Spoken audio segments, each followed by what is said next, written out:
y compris la question de Jésus. Voilà pourquoi il lui répondit. Amen. Voilà où on était arrêté la dernière fois. Amen. Nous allons continuer la suite de notre thème.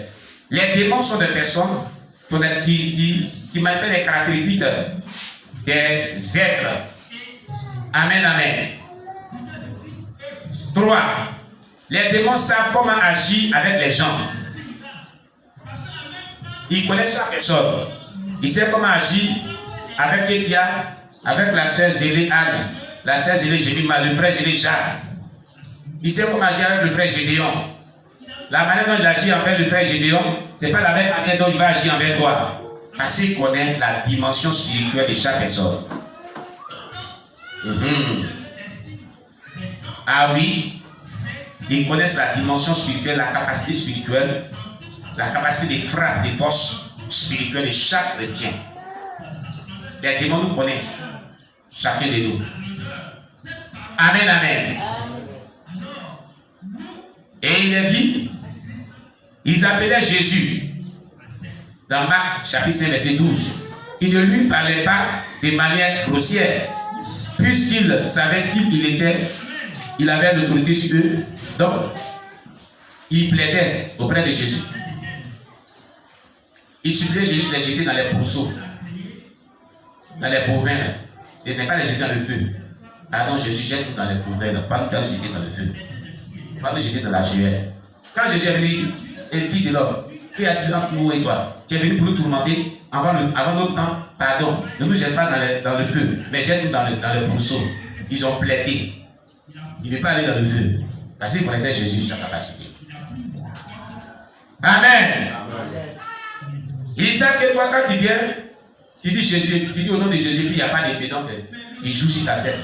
Il joue football sur ta tête. Il s'amuse avec toi dans les songes, dans les rêves. Comme il jouait avec le frère Marie dans les rêves, les sirènes des eaux, les femmes de nuit venaient jouer avec lui. Marie de nuit, tout ça avait ménagé, les esprits le visitaient. Mais quand il a pris l'épée des canards, vous avez entendu son témoignage tout à l'heure. Il a envoyé l'épée des canards, tout cela. Est-ce que femmes de nuit te suivent maintenant? Tu dois maintenant en paix, non? Il dit, il doit en paix, il n'y a plus de femmes de nuit. Voilà un témoignage vivant de ceux qui ont des problèmes des femmes de nuit, des maris de nuit. Viens les parler encore. Viens les parler. Viens. Il y a les personnes qui les parlent de délivrance. Quand on les parle la vérité là, souvent, vous avez entendu le frère Marie. Faut dire cette partie-là. Quand il dormait avant qu'il étudie l'épée des canards, puis les versets bibliques, les prières, les caractères prophétiques là. Quand il dormait là, quels sont les démons qui te fatiguaient même? Faut dire, faut les péter pour qu'ils puissent comprendre.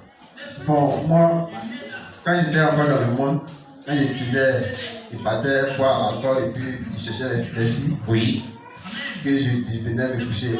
Étant saoulé. Oui. Et bien souvent il n'était pas saoulé, il venait me coucher. Oui. Et quand j'ai fait mes yeux, il y a un film qui m'a fait lui-même. Il m'a tellement fait. Il y a une fille qui est seule elle-même. Il n'y a même pas de chaise sur elle. Alléluia.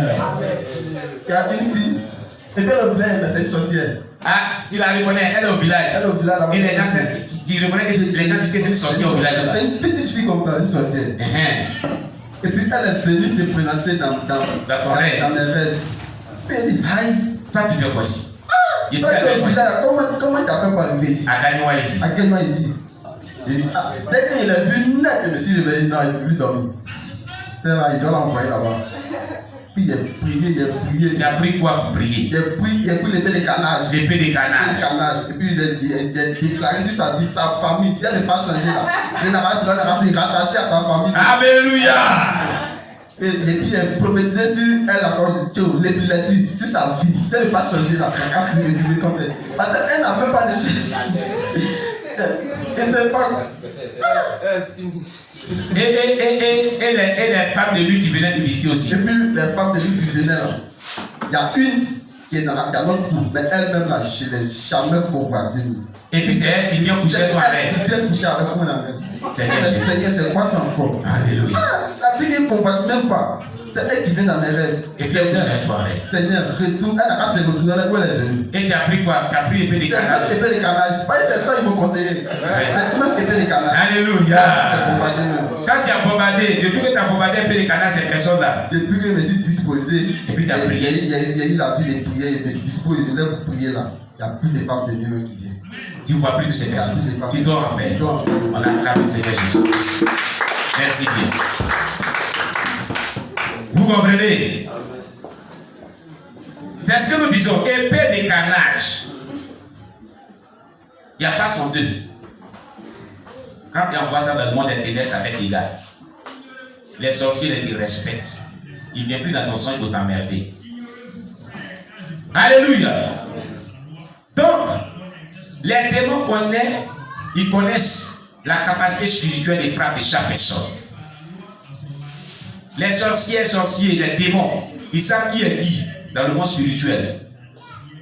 Ils savent que toi, tu ne joues pas avec eux. Quand tu prends l'épée des canards, tu prends des versets, puis tu envoies les pierres, ils te respectent. Quand il passe, il ne touche pas à sa vie, il va avoir problème. Tu as touché à sa vie, il va envoyer toute la poudrière de Dieu là sur toi. Donc je dis là, ne touchez pas, il n'a qu'à dormir en paix. Alléluia. C'est ça. Quatrième point, caractéristique, disons, qui atteste les démons sont comme des êtres humains qui ont des caractères humains. Ils peuvent croire jusqu'à un certain point. Tu crois qu'il y a un seul Dieu, tu fais bien. Les démons le croient aussi et ils tremblent, selon Jacques chapitre 2, verset 19. Les démons croient aussi. De la même que nous les humains, nous croyons qu'il y a un seul Dieu là. La Bible dit que les démons croient aussi. Donc ils ont des caractéristiques humaines. Alléluia. Déclare Jacques chapitre 2, verset 19. Cinquième point, ils peuvent prier. Les démons prient aussi. Et ils le priaient instantanément. De ne pas les envoyer hors du pays. Marc chapitre 5, verset 10. Et les démons le priaient disant, envoie-nous dans ces pourceaux, afin que nous entrions en eux. Marc 5, verset 12. Voilà. C'est ce que vous disiez tout à l'heure. Les démons priaient Jésus, écrit. Et les démons le prièrent, disant, envoie-nous dans ces pourceaux. Mais nous, on ne va pas dans le feu. Amen. Donc il peut prier. Il peut plaider. Il peut supplier. Alléluia. Ils ont des caractéristiques humaines. Sixième point, ils peuvent exercer leur volonté. Les démons les exercent leur volonté sur les autres. Ils s'en foutent. Lorsque l'esprit impur est sorti d'un homme, il va dans les lieux arides pour chercher du repos. Il n'en trouve point. Il dit, je retournerai dans ma maison d'où je suis sorti. Luc 11, verset 24. Donc il dit, moi je vais retourner. Donc il fait sa volonté. Il exerce sa volonté. Il retourne encore. Les démons prennent le corps humain comme leur maison. C'est ce qui est écrit ici. Il dit, je retournerai dans ma maison d'où je suis sorti. Il y a une maison à plusieurs portes, des chambres, à moins que ce soit un entrée bouchée. Et il y a plusieurs fenêtres. Ah, si ta maison est comme un château, il y a plusieurs portes, il y a plusieurs démons. Pour eux. Amen. Ne permettez pas aux démons de faire de votre corps, qui doit être le temple du Saint-Esprit, leur demeure, leur maison. Et il y a beaucoup de chrétiens qui font de leur corps qui est le temple du Saint-Esprit, la demeure des démons. En quoi faisant? En vivant dans le péché, tu ouvres les portes aux démons qui rentrent dans ton corps. Les portes, les puissantes portes par lesquelles ils rentrent là, c'est par le péché. Il dit, j'ai rentré dans la maison où je suis sorti. Quand il revient que tu ouvres une porte par un péché, il rentre. Amen. Voilà pourquoi nous insistons sur la sanctification, la crainte de Dieu, la marche par le Saint-Esprit et l'obéissance à la parole de Dieu. Nous insistons beaucoup sur cela. C'est pour ton bien-être, bien-aimé. C'est pour ta sécurité, ton bonheur, ta protection. Le secret d'une vie chrétienne victorieuse. Le secret pour avoir la protection divine. Le secret pour avoir toute chose avec Dieu, c'est la sanctification qui se résume à une vie soumise à la parole de Dieu et au Saint-Esprit. Voilà la sanctification. Une vie qui est soumise à la parole de Dieu, aux enseignements de Dieu. Une vie qui est soumise au Saint-Esprit, il marche par le Saint-Esprit. C'est ça qui est la sanctification.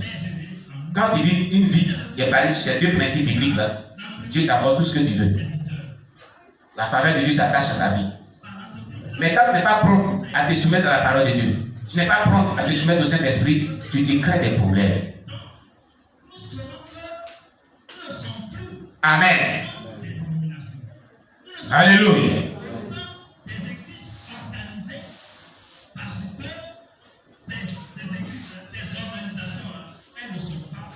Sixième point, on est en train de voir. Septième point maintenant. Ils prennent soin les uns des autres, donc ils se soutiennent. Les démons prennent soin les uns des autres. Et quand il arrive, il a tout balayé et orné. Alors il prend 7 autres esprits plus méchants que lui. Il entre dans la maison, s'il établit que la dernière condition de cet homme est pire que la première. Luc 11, verset 25 à 26. Quand il vient, il rentre dans ta maison là. Et puis il va te dire, bien balayé, on a délivré, on a chassé les démons, il est propre. Il dit, ah, mes camarades ont faim aussi, donc on a venu manger. Viens prendre soin d'eux. Venez, mes amis, venez. 7 méchants, plus méchants esprits que lui. Ceux qui sont forts que lui, là, 7, il dit, venez. Il y a de la nourriture pour vous, venez. Il y a un bon point là. Là-bas, il propre. Venez, on met les déchets. Les déchets sont la malédiction, la pauvreté, l'échec, le célibat, les succès, la mort spirituelle, l'envoûtement, les maladies à caractère satanique. Il y a tout ça dans ta vie. Alléluia. Amen. Tout ça parce que toi-même tu as ouvert les portes par un acte de péché ou d'iniquité. C'est pas bon. Alléluia. Huitième caractéristique, ils coopèrent les uns avec les autres. Luc 11, verset 25 à 26, on a vu là. C'est une coopération. Qu'est-ce qu'on prend les méchants plus expliqués, les méchants expliquent plus les gens sont en train de coopérer. Alléluia. Neuvième point, ils connaissent leur destin futur. Les démons savent ce qui deviendra leur vie dans le futur. Ils savent ça. Alléluia. Et voici ils s'écrièrent, qui a-t-il entre nous et toi, fils de Dieu? Es-tu venu ici pour nous tourmenter avant le temps? Les démons savent qu'il y a un temps où ils seront tourmentés pour toujours. Donc ils connaissent leur destin futur. Ils ont dit à Jésus-Christ dans Matthieu 8, verset 29. Et je reprends. Qui a-t-il entre nous et toi, fils de Dieu? Es-tu venu ici pour nous tourmenter avant le temps? Ils savent que leur destin futur là, c'est qu'ils seront tourmentés pour toujours dans la géhenne. Et Jésus vient, il les surprend. Ah, tu es venu tourmenter avant le temps. Donc ils connaissent leur destin futur. Ils savent ce que leur avenir leur réserve. C'est pourquoi quand ils trouvent la vie des gens, ils ne jouent pas avec ça. Parce que leur avenir là, c'est le mal, c'est le tourment, c'est la souffrance éternelle. Amen. J'ai dit alléluia. Amen. Dixième caractéristique. Ils sont engagés à travailler pour la gloire de Satan. Leur but est la victoire globale. Ils veulent avoir la victoire globale. Et non pas simplement une victoire dans des petits combats. Ils peuvent se laisser chasser par la puissance de Satan. S'ils peuvent y gagner quelque chose de plus grand. Vous voyez, Satan chasse les démons. Comme ça, il y a les faux défis, il y a les fausses délivrances. Il y a les fausses guérisons. Il y a les faux miracles. Vous comprenez? Jésus demanda aux pharisiens, et si moi je chasse les démons par Belzébul, vos fils par qui les chassent-ils? Il les chasse par Belzébul, Satan chasse Satan. Jésus reconnaît par là que les fils des pharisiens chassaient effectivement les démons, mais qu'ils utilisaient la puissance de Satan. Je connais des gens qui n'appartiennent pas à l'armée de Dieu, des non-chrétiens, qui chassent des démons, qui font qui sont les exorcistes. Alléluia. C'est une ruse du diable pour faire en sorte que Satan gagne quelque chose de plus grand. Il permettra qu'un démon soit chassé. Tu peux par là renforcer son règne dans de nombreuses vies. Amen. Il est prêt à perdre un homme pendant un jour pour le gagner par la suite. Pour le gagner par la suite à jamais. Alléluia. Les sorciers et les gens semblent utiliser la puissance de Satan pour guérir et pour relever des choses secrètes. Mais le but final est de guérir la personne afin qu'elle se confie en une mauvaise puissance et qu'ainsi elle appartienne de façon permanente à Satan. Il y a quelqu'un qui disait qu'un jour, maman elle est sorcière, mais sa sorcellerie là, c'est positif. Il n'y a pas de sorcellerie positive ni négative. Sorcellerie, c'est sorcellerie. Parce que vous dites qu'elle soit positive ou négative, ils travaillent tous par le compte de Satan. Ce n'est pas le Saint-Esprit qui travaille. Ce n'est pas une inspiration divine.